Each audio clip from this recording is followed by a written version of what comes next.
ICONversations, which some of them are personal friends of mine. I see Lindsay Stevens up there, Pierre, Raul, Brian, and Tim. They're going to take over, and we're super excited that they're willing to come and share on how they've been able to build successful businesses and continue the ICONversations. Again, we're celebrating Women's Month. I am so excited that we have a rock star woman on that panel. We will see you guys soon. Stephanie, thank you. We love you guys all. Thank you all. Happy Friday. Stick around and learn and earn. See you.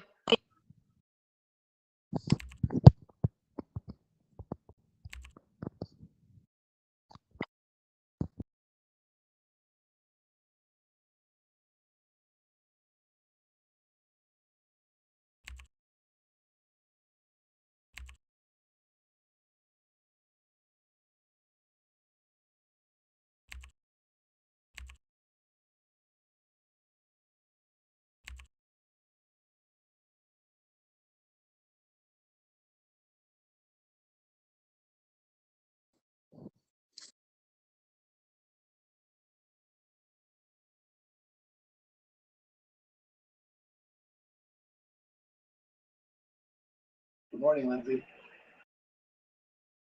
Good morning. How are you? Doing fantastic. Raul, that's awesome. That I see Raul too. I know he's hiding at the end of the stage. Yes. No, I'm here. I can hear you guys. Oh, good, good, good. Okay. Is it just the three of us? It looks like it. Okay. Well, I want to welcome everyone. It's hard to hear you guys. What'd you say? We can't hear you very well.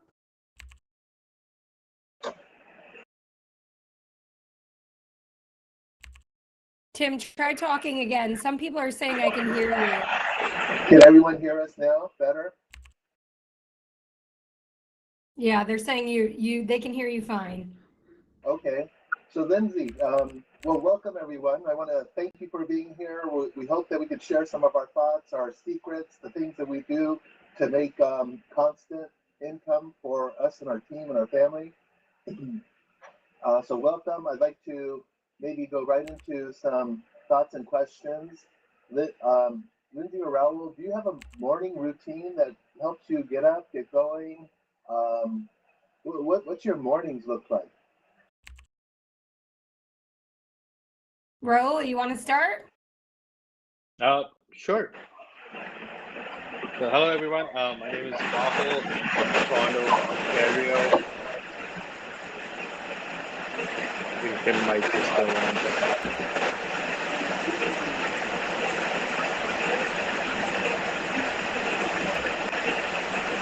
on.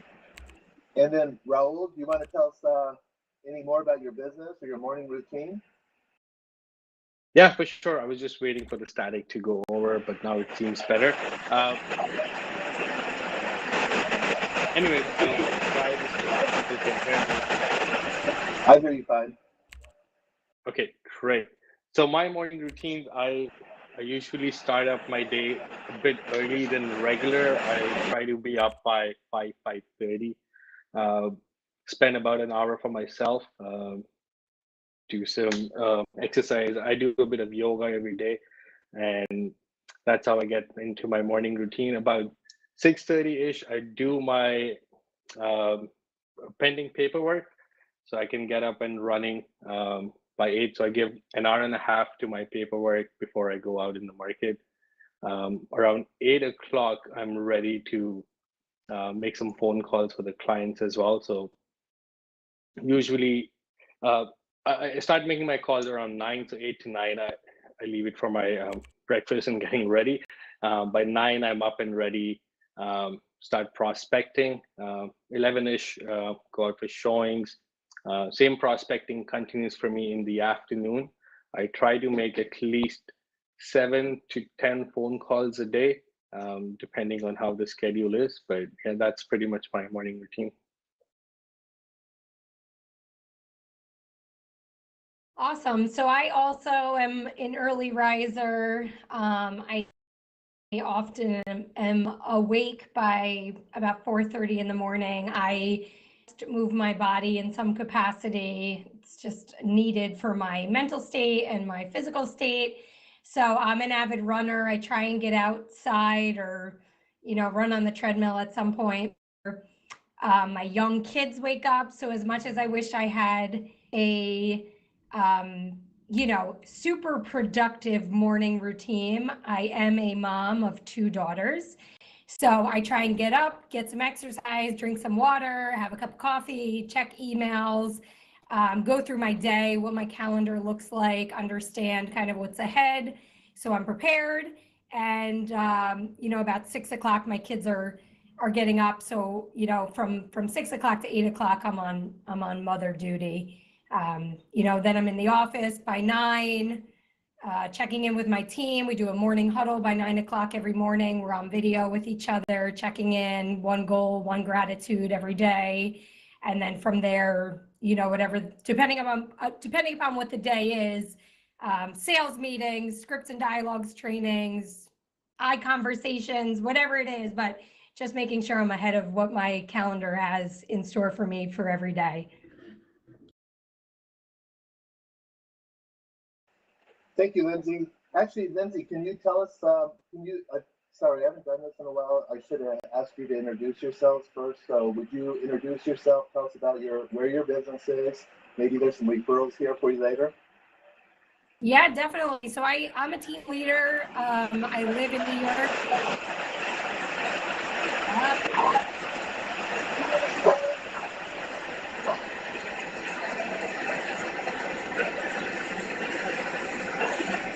I'm not hearing you, Lindsay. Yeah, I don't know where this static's coming from, but I'm a team leader. Our team is in upstate New York. We're about 90 miles north of New York City, in the Hudson Valley area. So we run a team of about 28 agents presently, and that's my market, upstate Hudson Valley area. And Raul, do you want to introduce yourself and tell us where your business is and what you do and for referrals? For sure, Tim. Again, my name is Rahul. I'm from Toronto, Canada. I service the market around the Greater Toronto area, which is an hour and a half from the main downtown Toronto. I am a single agent. I work by myself. I've just recently hired an assistant, so that's something exciting for me. But I've been in the business for about 7 years. I've been with EXP for about less than 2 years, slightly less than 2 years. So yeah, that's a bit about me. Fantastic. I'm from the San Francisco Bay Area. I have a small team, several assistants, one licensed associate, and I've been selling real estate out there for about 40 years. So let's move into how do you do consistent business? Everyone will probably want to know how you get your business and where it comes from, maybe even how much you spend, if it's marketing or if it's past clients, what you do to drip on them. So Lindsay, you want to start off? Yeah, I mean, I think, I always my heart leans towards the solo agents and the agents that are investing their time here to learn from icon agents. So I kind of go grassroots on this. I mean, obviously, the bigger your team gets, the more you can handle just volume wise, lead generation wise, expense wise. But I think the important thing as a solo agent or anybody looking to just scale is really to just lean super heavily on their sphere, love on their people, make sure everybody you know is knows who you are. I think a lot of agents are secret agents, and people just within their communities don't know that they're in the real estate industry. So just make sure you're out there, network as much as possible. I built a business on Sphere and just loving on my local businesses, doing spotlights on places, eateries and coffee shops and bars that I love to visit, interviewing the owners, going to the Chamber of Commerce events, which I often didn't want to go to, but I found a lot of valuable business in those rooms. And just really leaning closely on the people that are just in your local market that will refer you over and over and over again. That's where I feel like the majority of my business has been Sphere, and I just really keep in touch with those people and love on them forever.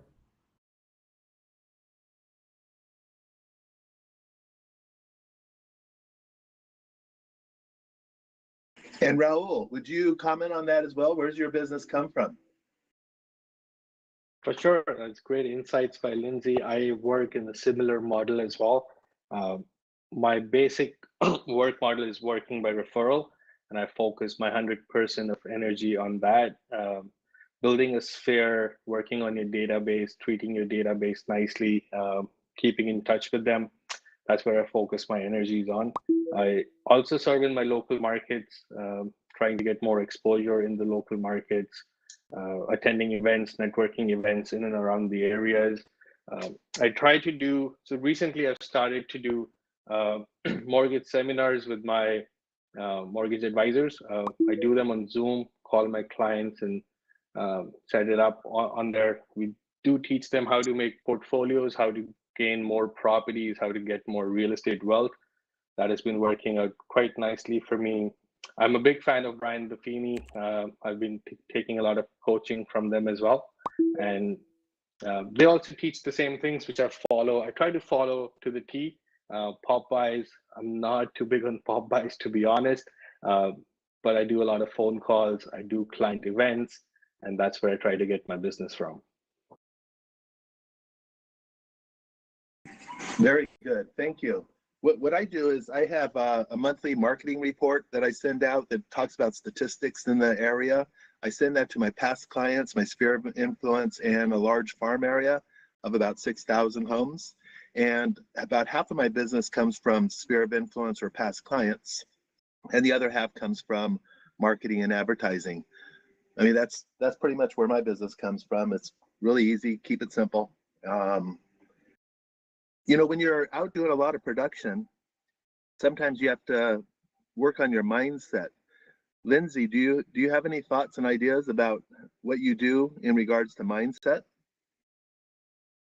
Yeah, I mean, I love the presenter who spoke before us just about, you know, fine tuning your mindset, keeping your, I always say like your mind's a muscle. So you have to exercise it just as you would anything else, exercising, running, you know, prospecting, whatever it is you're doing, your mind is no different. So you have to be just very aware of your thoughts. You have to keep your mind in a positive space, whether, you know, meditating or yoga helps.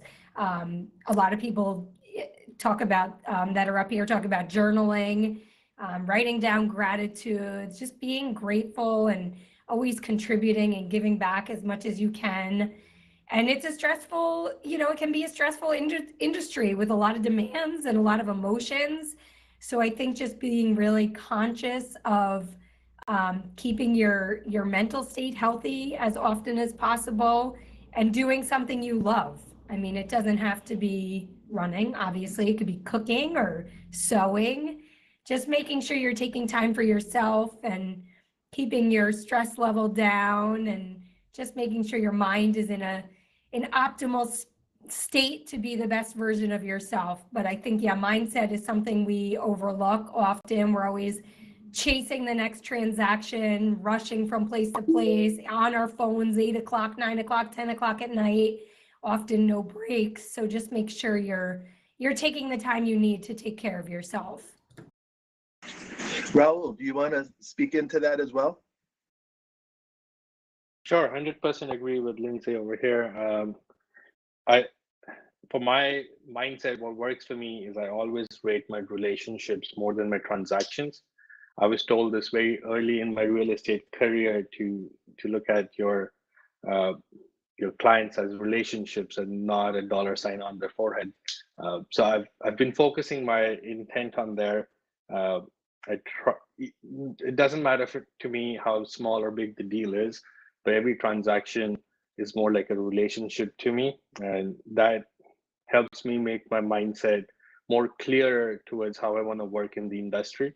But the life gets busy. I mean, for any new agent or an experienced agent, especially in the market like this we have currently, it gets taxing. You need to lay some time off. I've made it a practice since this new year to not look at my phone after 9 o'clock in the evening. I've also bought myself a personal number. If I take a vacation, I don't look at my business phone at all. So I think that's helping me keeping my energies and my mindset on focus when I'm at work. Who takes those calls when you're away and no one and you're not looking at the phone? Do you have an assistant that does that for you? Yes, recently got an assistant for anybody who's calling me later at night after 9:30. It goes straight to my voicemail. And if it's urgent, I ask them to drop me a text, and my assistant looks at the text if required. They reach out to me to help. But I've noticed I was very skeptical of not looking at my phones after 9 or 9:30. But I'm surprised by uh, the lack of calls I get after that time. It was only me just looking at my phone constantly, looking for updates and trying to see what I can do the next day. But having a second phone now and not looking at the business phone has actually helped me a lot in the past few months. Thank you. What I do for mindset, I again keep it kind of simple. What I do is meditate in the morning for 30 minutes, and I like to go for walks and enjoy the nature and see God's beauty and that sort of thing. Kind of clear my head, get away from emails, texts, and phones and such, and then I roll into my day. So, we're talking about business and how to get business, and we're icons, and probably others in the room may be icons as well, but may want to become icons. How did you guys scale? Looking back, how did you scale from selling the homes at the beginning and then selling more and more and doing more and more business as years gone by? Can you tell the audience how you did it and maybe how they should consider it? Lindsay, do you want to start?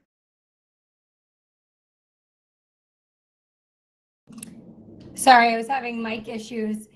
Yeah, I mean, just in terms of how I personally scaled the business or scaled the team.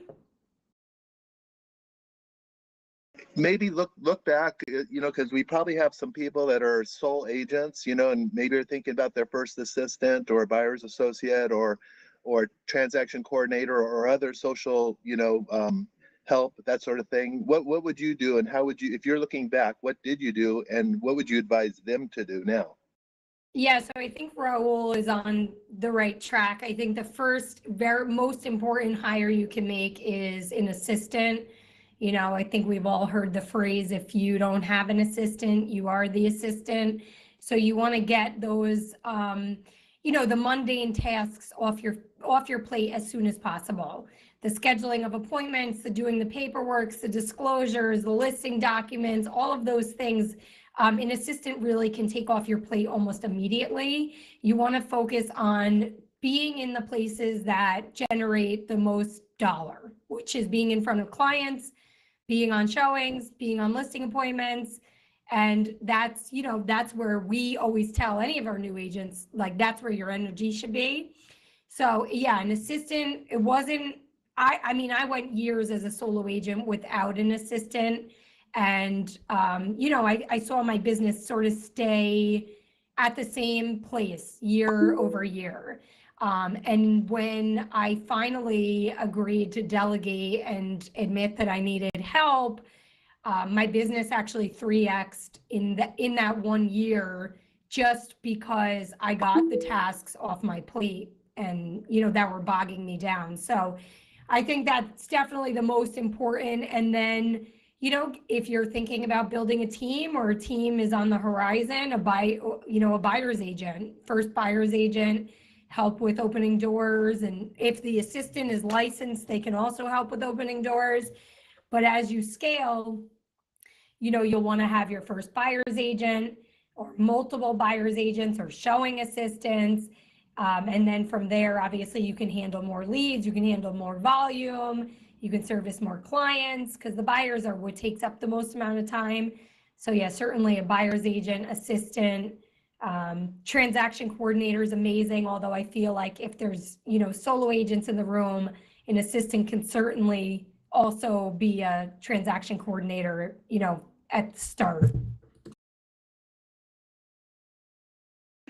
Raul, do you want to tell us how you've been scaling as well? For sure. So I started my real estate career back in 2015. I was pretty much a part-time agent till 2017. 2017 onwards, I jumped in full time.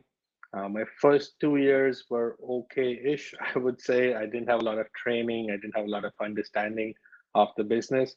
But then changing new brokerages, getting more training, got me into the right mindset. And then there onwards, I've been growing every year. From 2020 to 2021, I did about 25 to 30% more. And this year, I'm aiming to do another 30% more.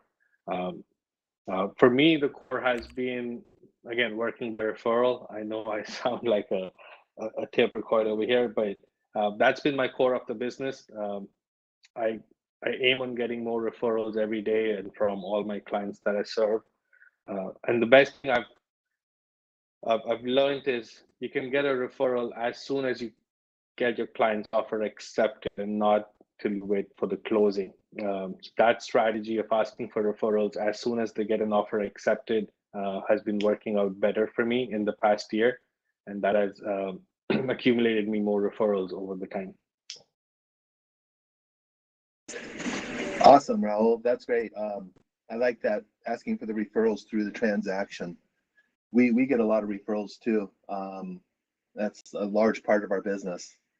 So scaling, I hired an assistant within 6 months of me being in the business, and as I've moved forward through life, I've done different things. I've run a brokerage, but now I'm selling real estate again, and that's important. I have several assistants. They have designated tasks that they do. One's on social media almost exclusively. The others, and she's available for any kind of routine stuff, or I can give her projects and they get done quickly.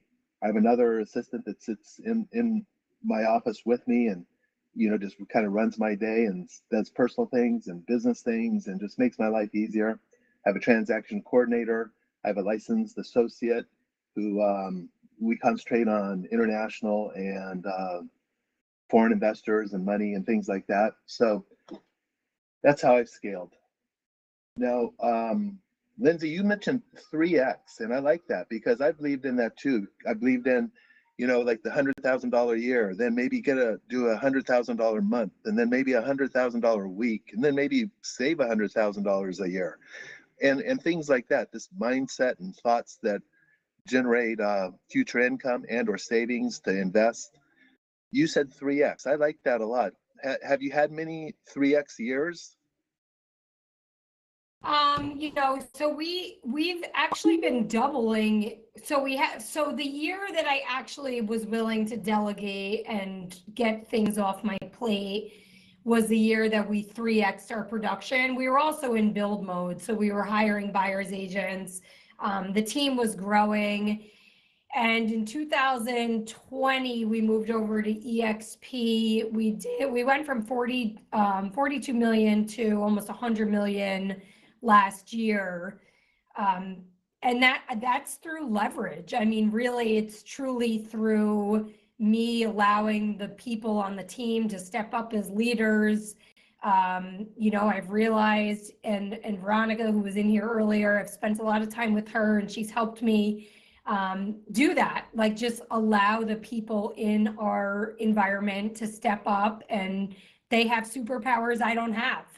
And they do things better than I do. And I've learned that through just allowing people to take on tasks that I thought only I could do the way that I did it. And I've realized that people are better oftentimes, or they have better superpowers than I have, Veronica would say. So yeah, we're same. I mean, we have an internal videographer, photographer. We have a VA that strictly does all social media content, ripping off, reposting, repurposing. We have a business inside sales agent, director of business development, operations manager. We call her chief heart officer, our front office mama bear that talks everybody off the ledge and gives lots of amazing advice. So, I mean, as the team has grown, obviously we've put leaders in place.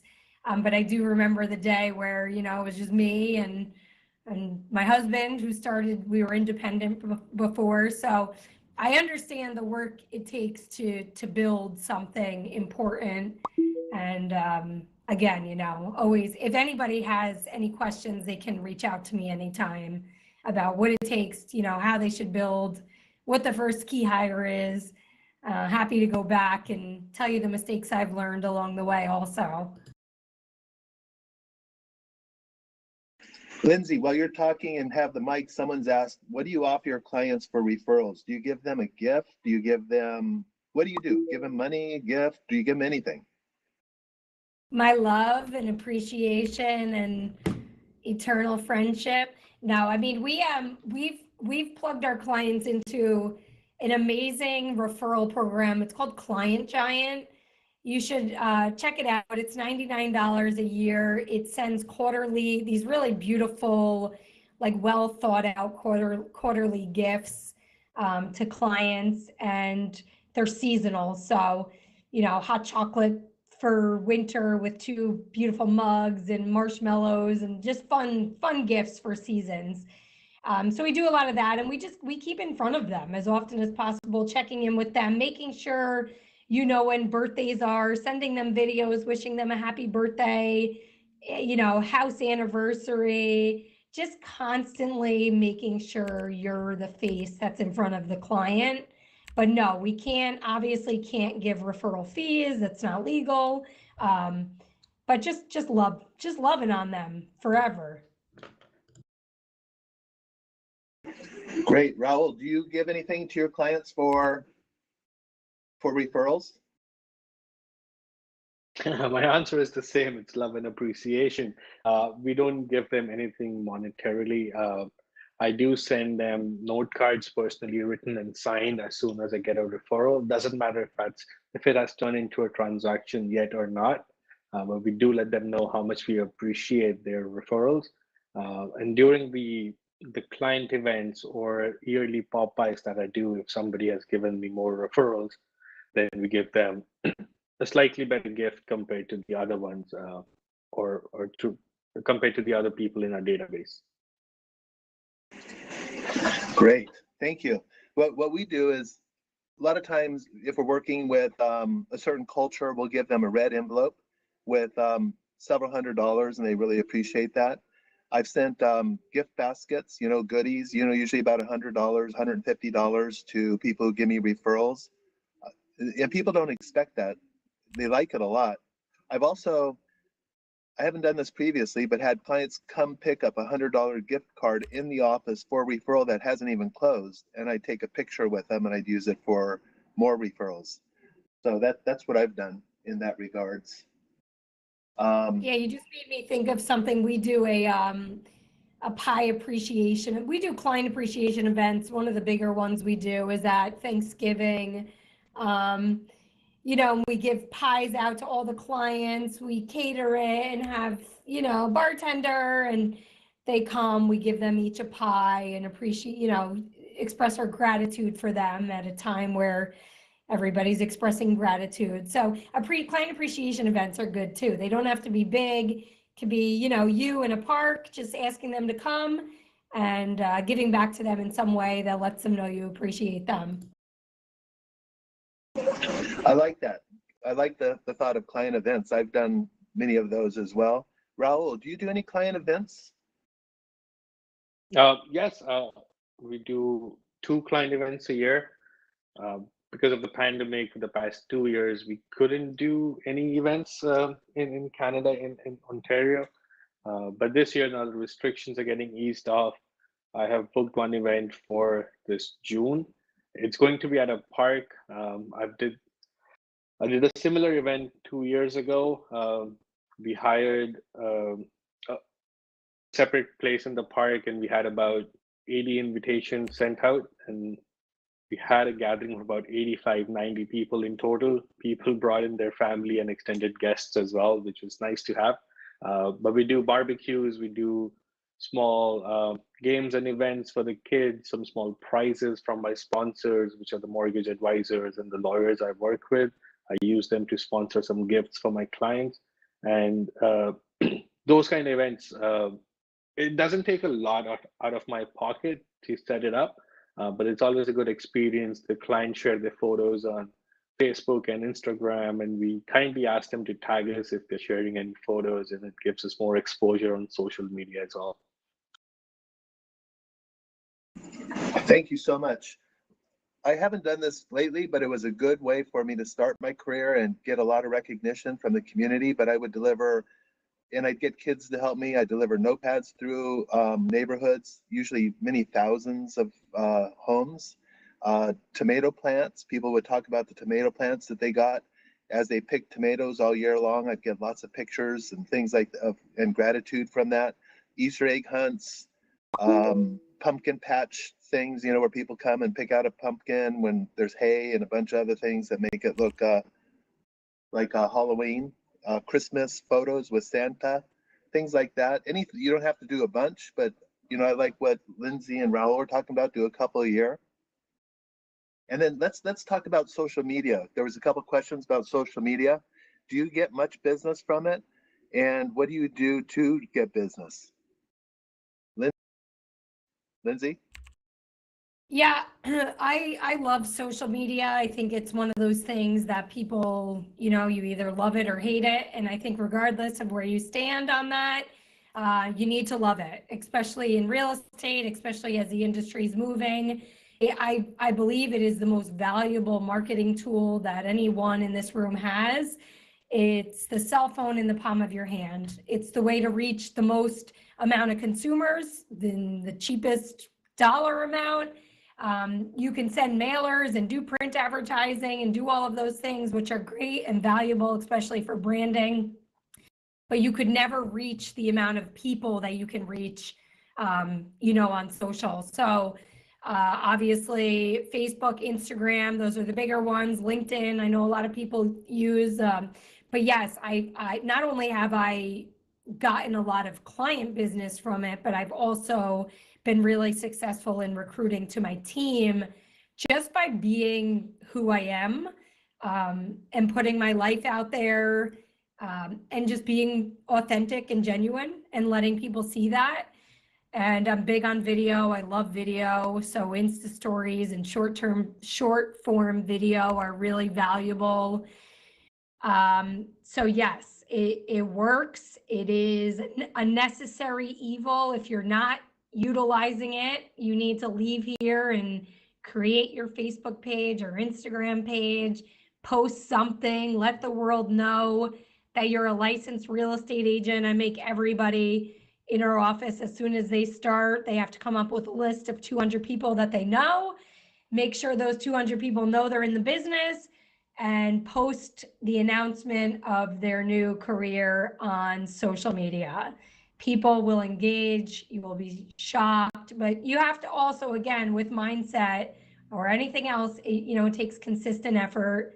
And, it's another task that requires attention, but the ROI on it is very high. Lindsay, you mentioned video. What are your posts look like and how often?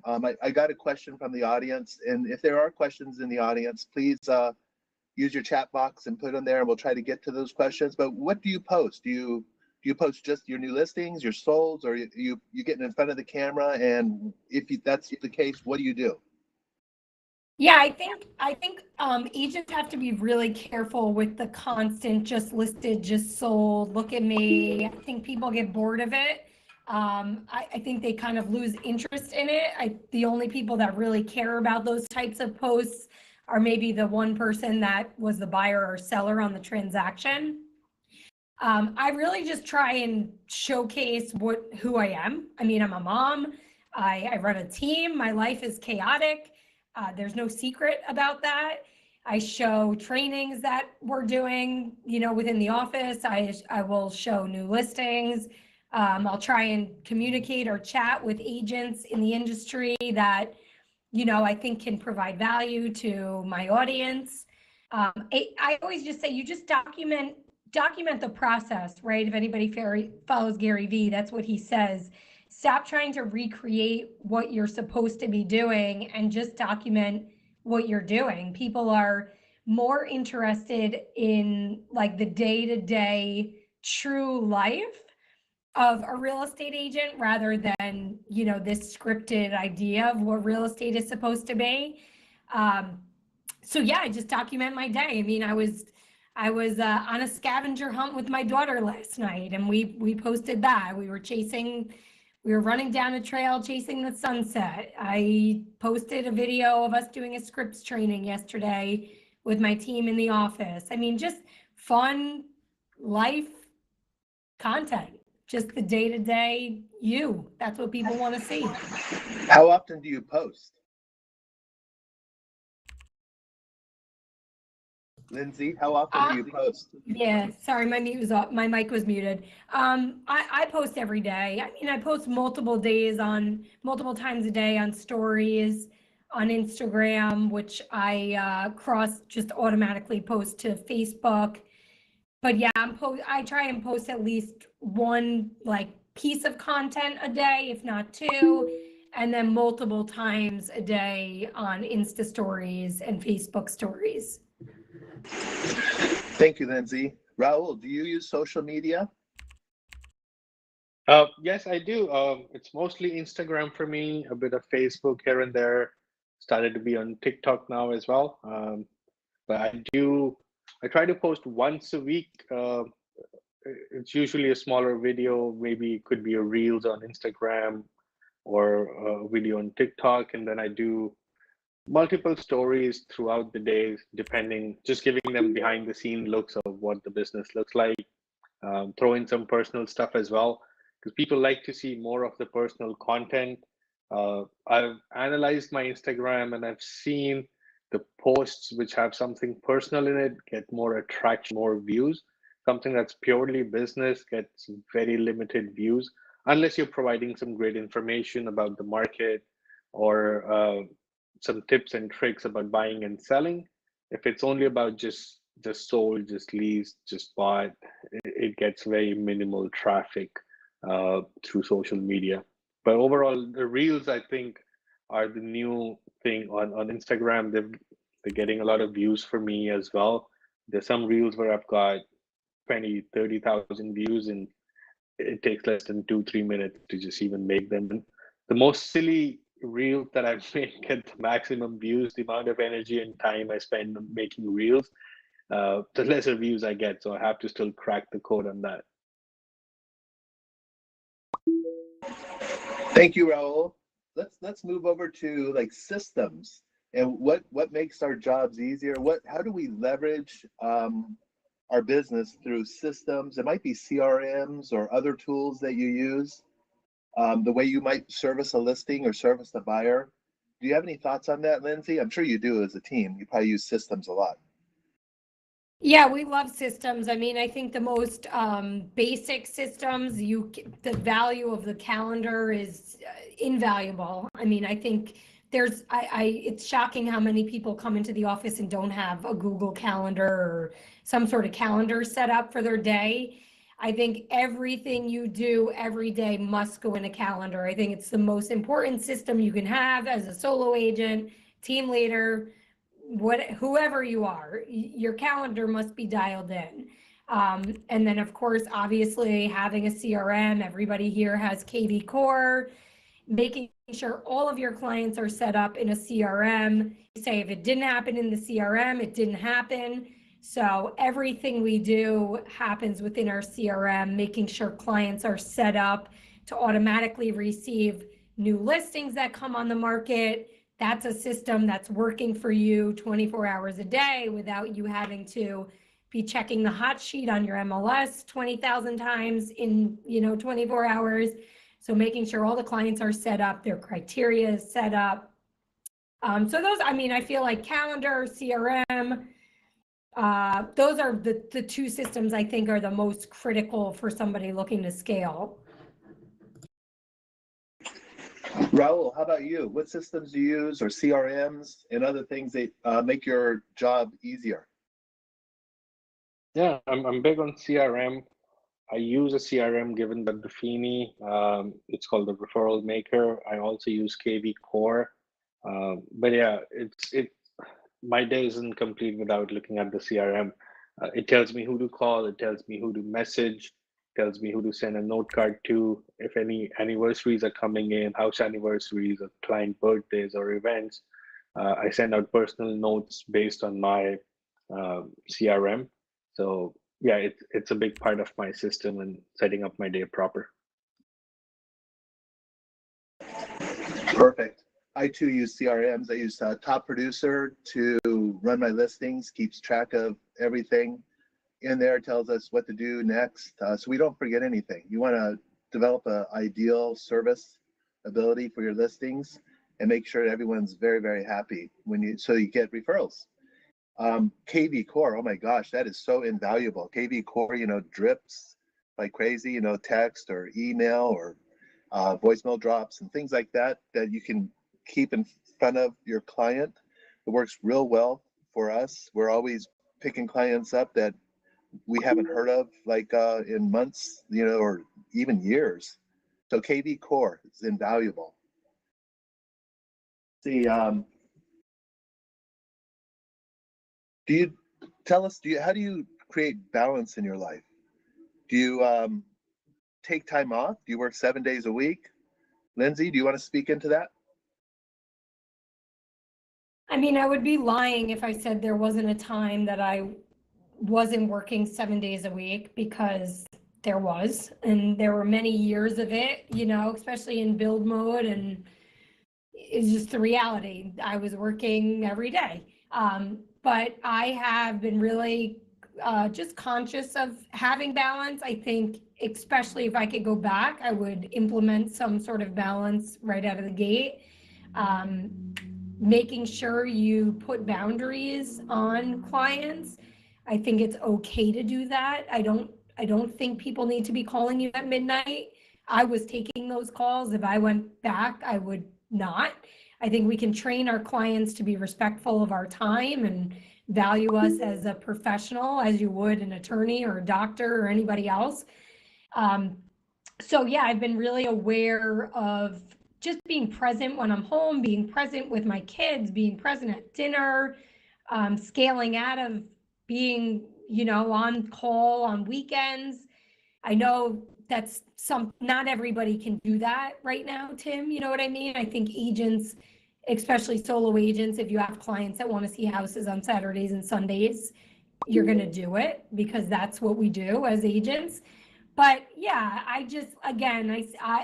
I'm an outdoor enthusiast. I love to be outside. That always gave me the balance I needed, even when I was working and grinding all the time. So just going back to mindset, and I think also being really aware that there is no perfect balance. There's no, as a mom and as a team leader, there's always going to be something that's maybe not completely balanced, and that's okay too. And just giving yourself grace if there's moms in the audience. I know I'm the only woman up here, so just be kind to yourself and know that it's impossible to be perfect at everything. Thank you, Lindsay. Hey, Raul, do you want to talk about that as well? Sure, it's the most challenging task in any agent's life to get a work-life balance, especially when you start initially. You don't want to lose out on any clients and you're available 24/7. But I think it's important to set some me time and some family time along with the business as well. I've been doing that for the past few years. I set up a day off on my calendar and maybe a second half day off on my calendar. So I know I'm not booking any viewings on that day, not setting up any meetings on that day. And that actually helps in creating a good balance. I try to take 1 day a week off regardless how busy the week is. It's hard, but if you plan it and if it's in your calendar, it can work out. And then I pre-plan my vacations for the year. I try to do 2 to 3 vacations. For the past 2 years, it's been tough. We've been sitting at home because of COVID. But now for this year, I've already planned my vacations, and I'm going away next month for a week, and then another one's planned in midsummer, and then at the end of the year. All the dates are already finalized, and I can review them. I can talk to my clients about it, that I'm unavailable on these dates and these dates, and they do understand the nature of the business as well. So setting up dates apart, uh, planning, um, and just putting things in the calendar, that has really helped me in creating a work-life balance. Perfect. Thank you, Raul. For myself, what I do is, I work hard. I mean, a lot of times I do work 7 days a week. And what I find is I just need to get out of town and get away from the business. So like in the last 6 months, I've been to Florida 4 times. I've been to Idaho 3 times, and I'm going to Arizona next week. Of course, the XP thing in Vegas we went to. I'm going to go to the one in Orlando. Everyone should be signing up for that right now. Orlando EXP. So I just need to get out of town. I don't take lengthy times. I'll hop on a plane and go there for 2 to 4 nights, and then I'm back, back at work, and I feel I feel better. I feel good. I feel ready to work again. So I thought that maybe we could talk about EXP stock or wealth building thoughts that you all may have, Raul and Lindsay. What do you do to generate future passive income or wealth or real estate investing or stock investing? Do you do any of that, Lindsay? Yeah, so we flipped a bunch of houses. We do a couple houses per year. So we've done some real estate flipping. We've had investment properties. We own an Airbnb about 3 hours north of where we are in the Adirondacks. So I try and diversify. We've had ancillary businesses that we've been involved with. We come from a background in construction, so have done a lot of maintenance, handling of maintenance to get properties prepped for the market. So lawn maintenance, snow maintenance, painting, all of those sort of ancillaries we've been involved in. And obviously, the stock is amazing. Stocks are volatile, so you don't always know what they're going to do. So I tell people don't, invest everything in the stock market, and make sure too that in downturns, which I've been through, you have some other means of passive income coming into you. Great. Thank you, Lindsay. Raul, how about you? Any thoughts? Yeah, I'm big on investment properties. I don't have enough time to read about stocks, so I don't really get into it. I do buy EXP stocks. That's one thing I do, but I try to get at least one investment property a year. I've been on track for the past 3 years on doing that, and I think that's the biggest investment you can make to secure your future. The rental investments, the monthly cash flow that you get, plus the appreciations that you get. I don't think anything's better than that in terms of securing your future. Perfect. Thank you, Raul. I also am a firm believer, buy as much stock as you can through EXP. Everyone should be doing that. 5% of their commissions going right into the EXP stock. It's been incredible. It's split once. I just like that a lot. I've bought multifamily. I've partnered in several apartment buildings, and I'm looking to buy more so I get passive income. So eventually I don't have to work as hard. And I think Lindsay brought up a good point. As far as painting and fixing listings and getting them ready. Do both of you do that? And do you have a team and regular people that help? And then as a side note, if anyone in the audience has a question, please use your chat box. Lindsay, do you want to talk about getting a listing ready and how you do it with your team? Yeah, definitely. We do a consultation with the client. We meet in person, do a walkthrough of the property.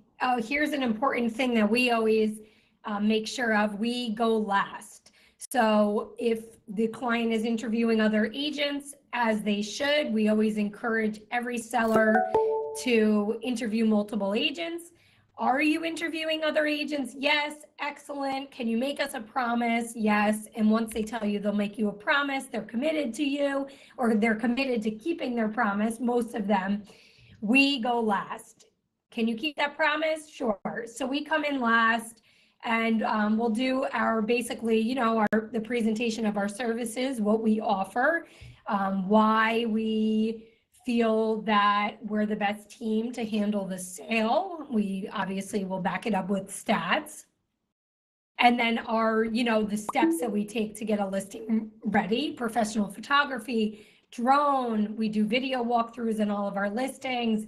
We do a staging consultation prior to photographs, which we personally handle. We have an in-house interior designer that does staging consultations for us. And then obviously the pre-marketing, the marketing. We do an open house the first Sunday that the listing is launched. Typically, actually, right now we're doing Saturday and Sunday. And because the market is so good, 9 times out of 10, as soon as the open house is over, the client is sifting through and responding to offers, because that's how quickly things are moving pretty much nationwide right now.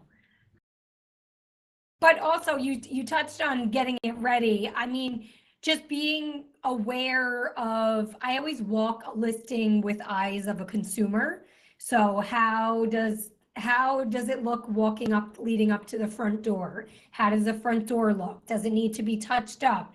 Can you have potted plants? I love flowers and plants, things that bring life to spaces.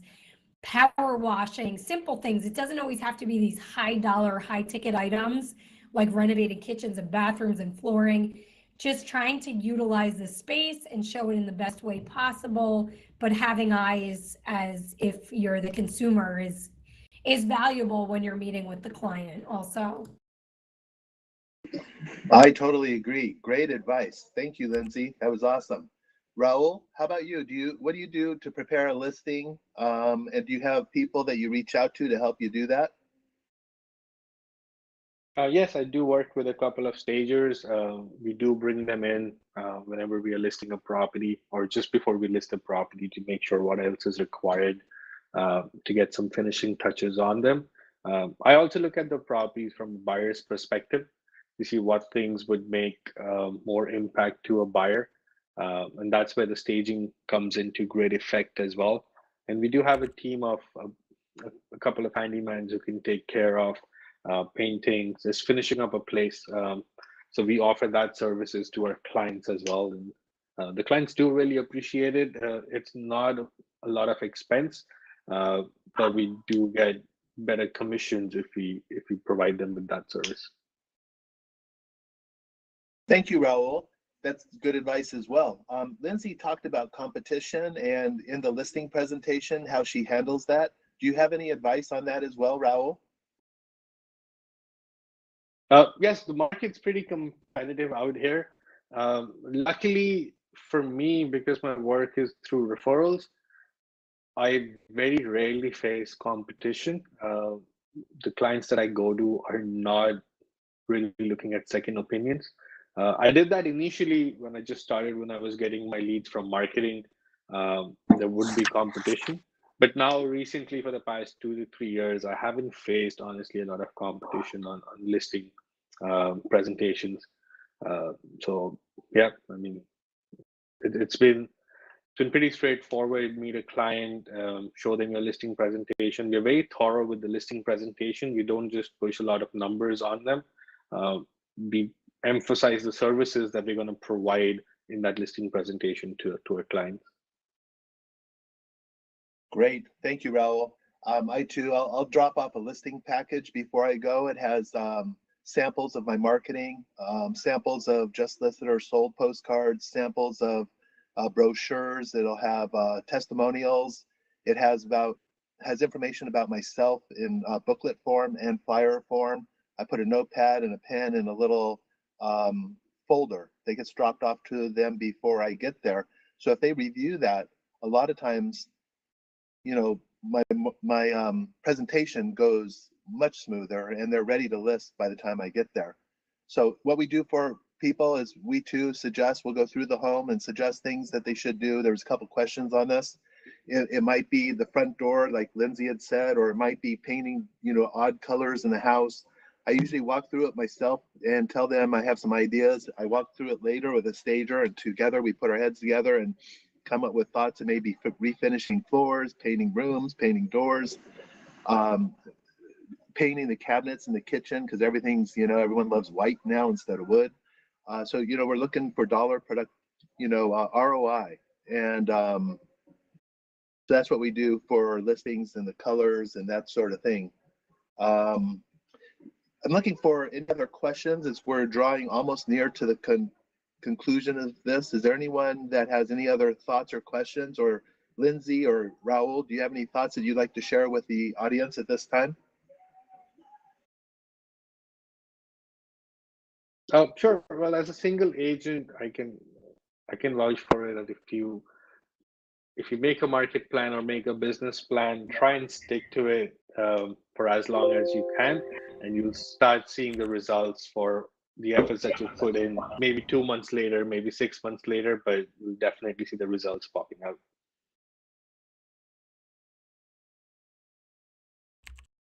Anybody have any other questions we can answer?